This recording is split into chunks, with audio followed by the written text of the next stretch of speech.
Welcome to The State of Us. Real people with honest opinions and the future of responsible media. Here's your host, Justin T. Weller. The Wall Street Journal reports that at Scarsdale High School, north of New York City, 1 in 5 students, 1 in 5, 20%, is eligible for extra time or another accommodation, such as a separate room for taking the SAT or ACT college entrance exam. And students in affluent areas, such as Scarsdale, are more likely than students elsewhere to get the fastest growing type of these special allowances known as 504 designations. That's an analysis of the Wall Street Journal from data at over 9,000 public schools. Why do you care?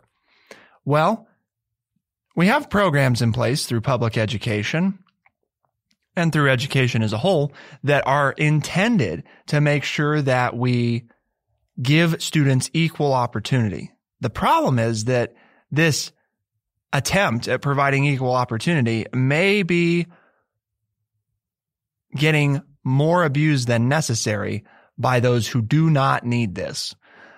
And we're going to take a look at that, and we've got someone here who's uniquely qualified to tell us about this. I know I say that frequently, but in today's episode, it's very true. We have an educator of over 30 years with us, none other than your friendly redneck liberal, Lance Jackson. Somewhat familiar. I was not a special education teacher, but I had inclusion classes, so I worked on a daily basis with IEPs and 504 plans. So I do have some knowledge. IEPs are individual something plan. Okay. So, education? Yeah, that sounds right. Man, they throw all the acronyms at you. I don't know them. You just know them by the acronym. Typically, IEPs, individual educational plans, are devised for students who are on the lower spectrum of the IQ level who need special help in a subject area. Typically, math and reading are where you see most IEPs written, and they are then either included in the mainstream classroom with their designations as to what they need, whether it's more time or whether they need a scribe or whether they're allowed to use a calculator. Those items are in their plan, and those adaptabilities are in their plan, and they have to then have access to those things while they're taking the regular class, whereas the other students in the class don't have those things. Whereas a 504 is for a student who has some kind of anxiety or ADHD. Right. Something that doesn't fall on the cognitive scale of ability, but an issue that prohibits them from performing as well as they could.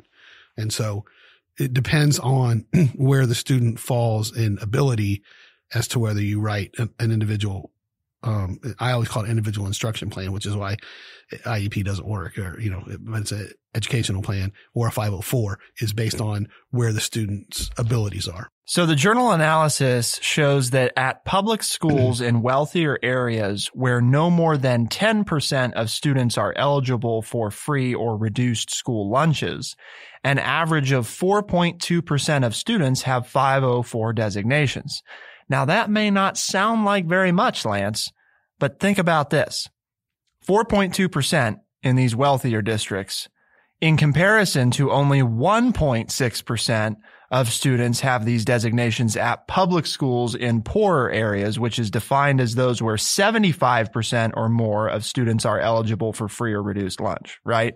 Yep. So at schools where less than 10% are eligible for free or reduced lunch, 4.2% have 504 designations, and in schools where 75% or more are eligible for free or reduced lunch, only 1.6% have 504 designations. So how many branches you want to go off on this tree?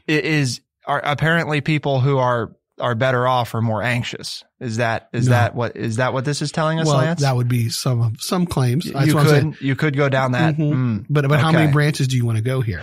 Okay. We'll try to keep it relatively narrow. Well, let's face it. Number one, how many of those at-risk students in the poor schools are looking to go to a college, or is the school even pushing that? Or are they pushing them just to get a high school diploma? Number two, how active are their parents in their education? Because is it, again, we want to have the point where all these students have two parents, they have a mother and a father, and they have strong support at home. While I grant that poor parents want what's best for their children as well, and that they care about education, they typically don't have the time available to spend with that. Now, some do. But I'm talking now in generalities. Whereas in a more affluent, but the point is, people, you stereotype, and people say, well, that's a stereotype. Okay. But my point is, there's some truth in stereotype. Yeah. Okay. Typically that mom who's working 3 or 4 jobs to put food on the table for her children as a single parent and put a roof over their head doesn't have as much time to work on homework and schooling as the soccer mom whose husband is earning 6 figures, who stays at home and volunteers at different groups. And then they have more time to take a vested interest in their child's education. Now, there are outliers in both groups. There are, single parents who very much spend a lot of time, and there are affluent people who don't take very much because they're busy flying around and doing other things in their own life. But those are parts of this issue as well. So I go in and I say, hey, Johnny's really first of all, I go in. Mm-hmm. You don't find too many parents in the less affluent districts who go in. Why is that? Parent involvement is higher. Too far away from that. Why? Well, that's what I said. How far down the rabbit hole do you want to go? Because things I say will offend some people. But at the time, give me 20 seconds on that one. The parent. Well, one is very simply, if there's a single parent at home, they're way too busy and they have way too many kids. They're trying to earn enough money to keep a roof over their children's head and to put enough food on the table. So they don't have time to go into school. Sometimes those parents are parents who also did not have a good experience in the school system. So they don't think that the school system is there to help anyone because the school didn't help them. They blame the school for some of their issues and some of their problems. These are just cases that I dealt with over 30 years. Okay. So they don't feel welcome at the school because they didn't feel welcome when they were students at the school.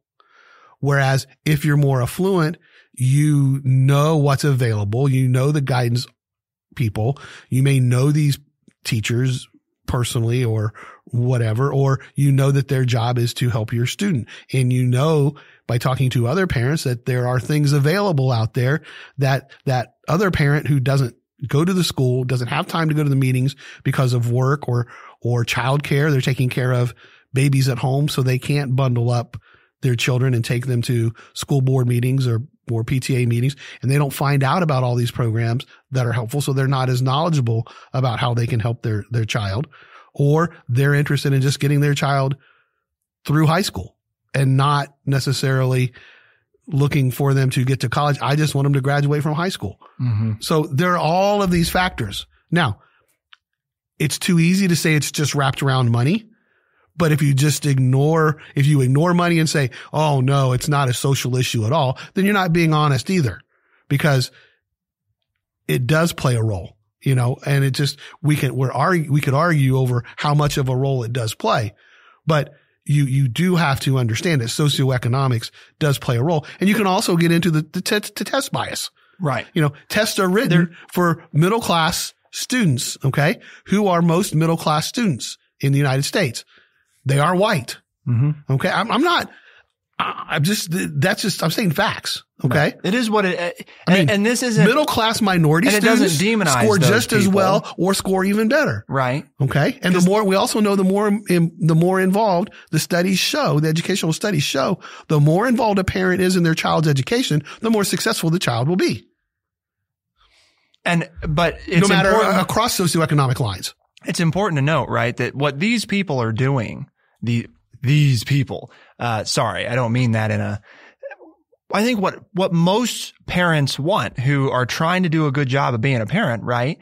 They look for how do I take the best care of my child? How do I provide the best opportunities? And I thought the article did a nice job of framing this and saying, it's not that these parents are trying to be devious, right? It's not that they're trying to be evil or anything. They're looking out for their child, and they're hearing about, right, one of the friends of one of these kids, right, maybe, who has this ability to, for example, test in a separate room and be given an extra hour.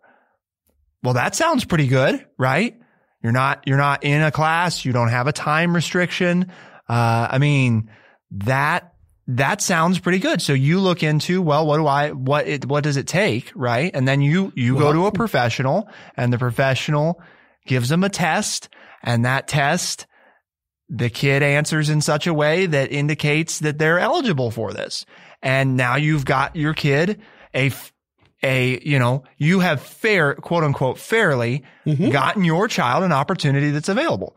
It's just like, right, when people are competing for scholarships, it's just another one of those things that, so I think it's just important we keep that in mind. That doesn't mean it's okay, the system's the way that it is, because I think the answer is it's not, right? I mean, obviously we don't want to be accidentally making it easier for kids who don't need it to be easier. But it's not a level playing field. Right. That's what I mean. These rules are trying to establish a level playing field, and it does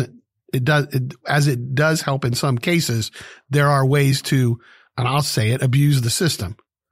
Because if I can't afford, let's just say my health care is to the point where I can't afford to take my child to a specialist to get them treated for ADHD. Right.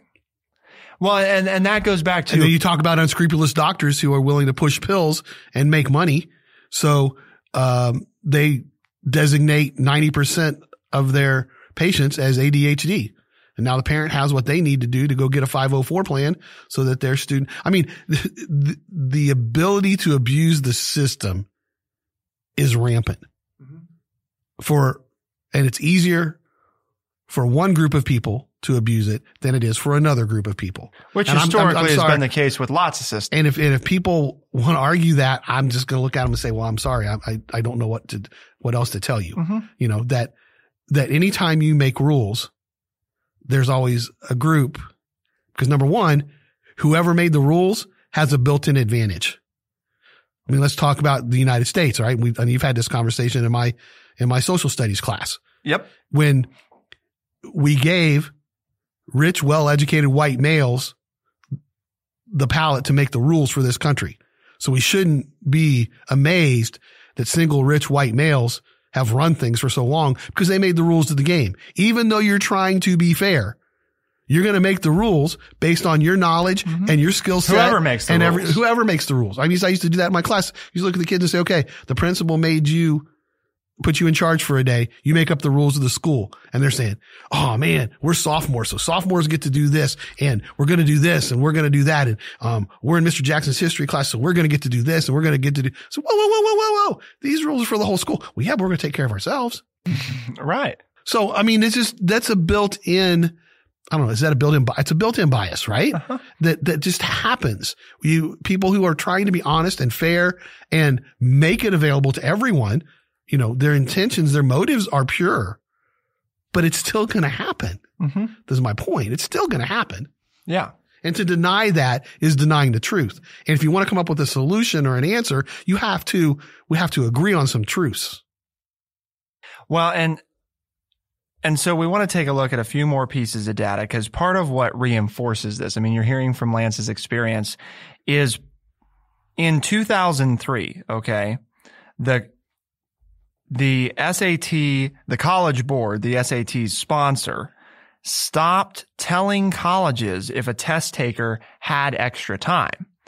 So this hasn't always been a problem, just to be clear. I mean, sure, it's always been a problem in that, as Lance identified, with any system ever where there's rules, someone will figure out how to take advantage of it. It wasn't nearly as widespread as it is now. The sponsor of the ACT test, which is a nonprofit that is also called ACT, doesn't tell colleges either. So you have the two major tests used for college admissions don't disclose whether or not somebody was given extra time. This creates an even bigger benefit because now if I can get this, it's not like anybody's going to look down on it because I have it because no one will know. Again, that makes a lot of sense, right? From a level the playing field standpoint of if you're going to give some of these students who need this extra time to perform at their best, then if you told colleges that, then they'd be aware that this student, has this. So you can debate the validity of that separately. Because I think there are good arguments on both sides of that as far as, again, the intention was pure, but on the flip side, it makes it all the more appealing to abuse because you don't run the risk of anybody ever knowing the people who make these decisions. You don't run the risk of them ever finding out that you actually had extra time to take these tests. But then you had extra time. Then you go to college and you choose a major because you score so well. They say, oh, you can get into this major. You choose this major. This major then has time tests. Right. And now you're not prepared. I mean, which pilot, which surgeon do you want to fly your plane or to operate on you? The one who got extra time. And I'm not saying that's the only designation because I want the one who's going to care the most, the one who's the most alert, the one but when you give, and I'm not saying that people should be told, but when you give extra time, there are places where extra time in our society are not given. So you can become very successful when you've been given extra time your whole life. And then you get into a field where extra time is not possible because you're making life and death situations. Mm-hmm. So you were a great student, but you're not going to be any good at the career you've chosen because your career, you have to make life and death decisions. And often where you don't have extra time. And you tell me, I mean, you've been around a lot of parents. Often, I think parents look at the immediate well-being of their child. And we've talked before about the fallacy that the important thing, I think the mindset, right, Lance, is the important thing is that they get into college. We don't really care after that. As long as they graduate, right? We don't really care about the education they're getting. And it's you know right. What I mean? It's not to say, but that's where the problem comes. I'm not saying that the parents don't care about the education, but at a subconscious level, what they're thinking is the milestones, right, are get into college and get the degree. And they're not really thinking about what's the process from there to there and what is that actually going to do for them once they're out of college. Well, and are they going to be successful? Mm-hmm. Just because they have the degree. We just did the show earlier this week or last week about all of the people with student debt.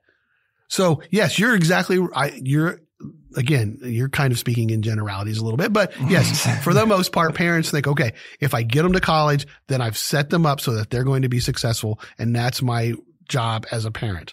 Okay. Right. Yet we also know that that's not necessarily working out because as more and more people go to college and the jobs aren't there the pay's not there for those jobs that they've worked for, then they now have unrelenting student debt that they can't pay off, which is stopping them from being successful and maybe one of the least successful generations in the last 60, 70 years in American history. So we're going to give Lance an opportunity to share some of his meticulously crafted solutions to this. But before we get to that, Lance, we've got to take a moment and remind people what we're trying to do here. Why waste our time talking about this? Well, because we're not wasting our time. Oh, okay. Stuff we talk about is not wasting people's time. Gotcha. We're trying to bring. Well, because people might have missed this, right? Right. I mean, this is below the fold, right? I mean, we got other sexy stuff going on, and this is yesterday's news. But we don't waste people's time. What we try to do is to educate people by providing honest, open, and respectful conversations. And that's what I'm trying to do here. I know I'm stepping on toes. I know some of the things I'm saying people don't agree with and won't like to hear, but I'm trying to be honest. But you're here in good faith. I mean, this isn't right. You're not trying to bash people. Right. This is just like you said before. This is just the numbers. And again, it's not to begrudge any parent for saying, how can I make sure the system does what I think is the most good for my student. But that doesn't mean that the system is okay, right? That doesn't mean that the system is currently set up in such a way that is actually doing what it's seeking to do. And everyone understands the system at a different level. Right. And that's what we're looking at is, so what do we do about this different level of systematic understanding? But before we do that, we're going to hear from one of our sponsors. Welcome back. According to Prep Scholar, ACT, Lance, stands for what? This is something I guarantee most people don't know. Stupid academic test. Scholastic Achievement Test is what it stands for, right? Scholastic Achievement Test. SAT stands for Scholastic Aptitude Test. Aptitude Test. There you go. ACT. ACT is it's more generic than you'd think. American College Test. There you go. Now ask me what I think of these tests. Lance. Yeah. What do you think of these tests? They don't prove a thing. They're baloney. They don't prove a thing. Okay. Do you like bologna? Yes, I love bologna. Okay. I haven't, that's something there. I have not had bologna. I grew up on bologna in a long time. Bologna was cheap. It didn't used to be $4. Caleb's our producer, for those of you who aren't aware. Bologna? Do you like bologna? Do you eat bologna? No, have you ever had I haven't. bologna? I'm with Lance. I haven't had bologna, or I'm with you actually. I haven't had bologna in a long while. Okay. Do you I'm more like of a bologna? turkey guy. Yeah. Oh, yeah, turkey. I'll eat bologna if it's on the Turkey. menu. Yeah. But I love turkey. Have you ever cooked a turkey? Baked a turkey? Myself? No. Okay. No. But you've devoured turkey. Oh, yes. Okay. Every Thanksgiving, and I have a turkey sandwich every day for lunch. So you have to remind me this year. I'll bring in, because I want Lance's take on my turkey. Him and I, we do this thing, right, where we did that food show. He and I. Yeah. Well, see, that education system failing me, right? It's hard it is hard when you're speaking. I've noticed that as I continue to do more writing, because you take more time with your thoughts and there's more opportunity to write it down and then revise it. There's that time piece, right? Right. I've come to notice, though, the best turkey sandwiches, if you go into Walmart and you get like the deli turkey too, King's Hawaiian, who makes the best rolls, makes sandwich bread. And so I put deli turkey on King's Hawaiian sliced sandwich rolls. It doesn't have anything to do with the turkey. The turkey is insane. The turkey's insane, but the bread makes it so much cooler. You know what Hawaiian bread is, right? Goodness. It's just bread with more sugar in it. Well, then that's why I like it, I guess. So buy regular bread and just sprinkle sugar on your turkey sandwich, you get the same thing. Not a bad idea. I might try that. Okay. There's Lance. Okay, Lance, go to sandwich, because Caleb's saying turkey, and I have a feeling that that's not yours. Okay. So if you're going to make a lunch meat sandwich, what are we using? Well, I mean, most of the time I like turkey. Really? I do go to turkey. All right. Turkey. Mm-hmm. Keeping it lean. Anything. I'm the Earl of sandwich, though. Okay. Anything between two slices of bread is good. How do you feel about salami? Where does Love it rank? salami. Okay. Love salami, but it's not good for me. It depends on the salami, though, I suppose. Yeah, but bad salami is still good. It's just full of fat. That's what makes it good. Yummy salami. Right. Mm-hmm. The reason he has to have King's Hawaiian bread, because there is no taste of turkey, which is why it's healthy. All things that are healthy have no taste. I'm sure. Fair enough. Now, see, before you hadn't made anybody mad, but now you've frustrated people. There's the stepping on toes. What's the cheese then? Okay, so we've got turkey. What kind of bread? Just white bread? Well, no, white bread's nasty. If you're going to make a good sandwich, you can't have foamy white bread, gummy, foamy white bread. You want something with like a crust? You want King's Hawaiian. I want something coarse. King's Hawaiian is great, but it adds 300 calories to your sandwich. It defeats the purpose of eating. And Lance isn't at the age where adding 300 calories to a sandwich is something. Well, I do most of the time, but I try not to. Right. As much as I love this conversation, people want to know about the SAT and the ACT. We found out mostly they like our food episodes better. Did you? ACT, SAT, and lunch sandwiches. I'm gonna. This is something we want to start, and I've been hearing it on Sirius XM, and I know it's a big thing for them. So just in all fairness, we're completely stealing it from them. But it's like, I forget what they call it, but it's like the debate of the day, right? So we've got this really important topic that we're talking about, but then there's like an either or, and one of the ones they started with, was waffles or pancakes. Waffles. All right, Lance, waffles or pancakes? Depends what I'm in the mood for. Nope, you can only have one. forever, which one is it? You have to pick one, and the other one is gone from the face of the planet. Waffles. Ooh, 2 for waffles. They hold more syrup.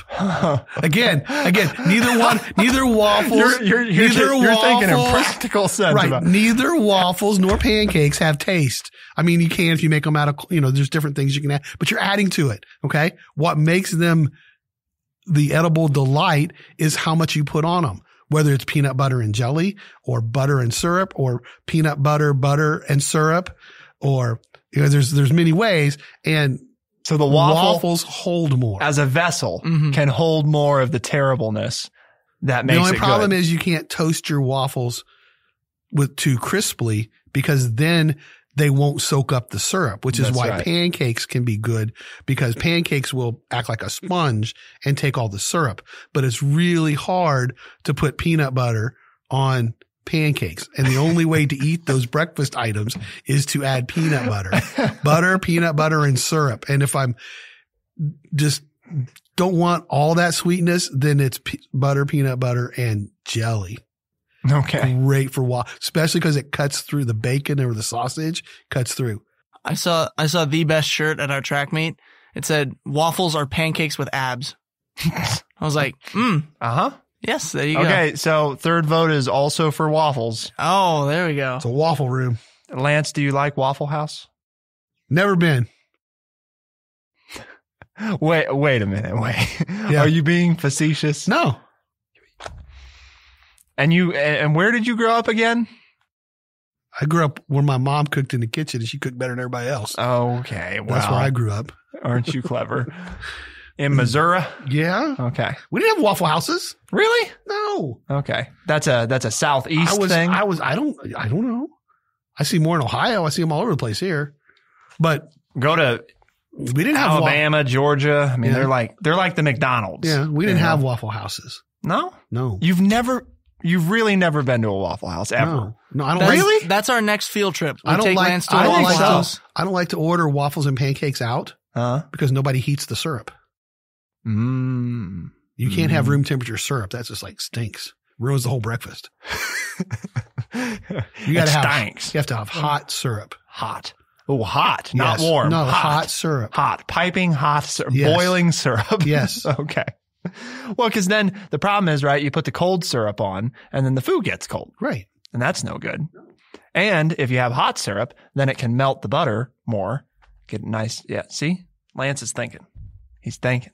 Anyway, we do have to take a field trip to the Waffle House. Okay. Because we need Lance's opinion. Okay. So Caleb, you're on assignment for next week's show to figure out what our either or option is. Our debate of the day? Yes. And okay. It goes in sometime after the mid-show break, so that people remember they have to stick around for that. Okay. All righty. Will do, boss. Now that we wasted 5 minutes on waffles or pancakes, and what were we talking about before that? Sandwiches. Lunch meat. Okay. And sandwiches. Lance, we've been talking about how there's an unfair advantage right now that's being utilized in this system to allow certain students more time to take tests or private rooms to take tests. Is it unfair?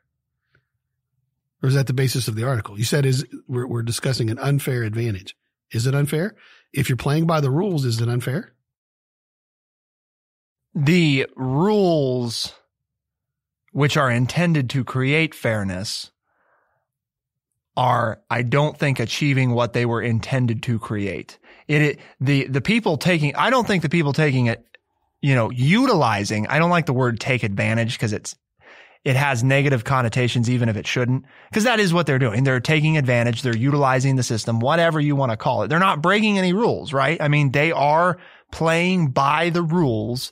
And are those places just doing a better job of telling people the opportunities they have to be successful? So why should we put them down if they're doing a better job of telling people the advantages that they have? Well, that's why my focus isn't on, it's not that we need to punish or, wag our fingers at certain school districts. I don't think that's the thing. I think the thing is we have to ask ourselves, is this really, and not just this piece of the system, but the system as a whole, is this really how we want it to be? And the answer for me is no. Now, I'm not and have not been a professional educator, so I may not have the ultra specific ways of how to improve the system, but I know that I think we should and could put less emphasis on standardized testing and more emphasis on good teachers empowering them to personalize education for their students. Mm-hmm. Because that, I think, is how you get to the most fair system. It's not, how do we take a boilerplate test and adapt each piece of it to make it more fair for students who may just be predispositioned to not be good at tests, which we know from data. I mean, there are people who are just bad at taking tests. And frankly, those are probably people who are not going to go into a career that's based around things similar to tests, right? And they're probably not going to do that because they wouldn't like it and they wouldn't do well at it. So it's not to say we don't want to avoid putting kids in situations where it's going to be more of a challenge, because I think that's important, but to base their overall success in education on a test seems a little short-sighted. Do tests have to be part of it because there has to be some sort of way for all of us to understand what's going on? Probably. Do they have to be as big a portion as they currently are? I don't think so. Lance, you've got 1 minute. What do you think? I can't stand standardized tests. I don't think it's educationally sound. It's been proven in the states where they were doing this 20, 30 years ago.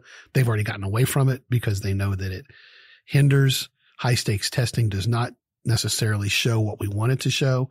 I don't believe ACT or the SAT show your ability to be successful in college.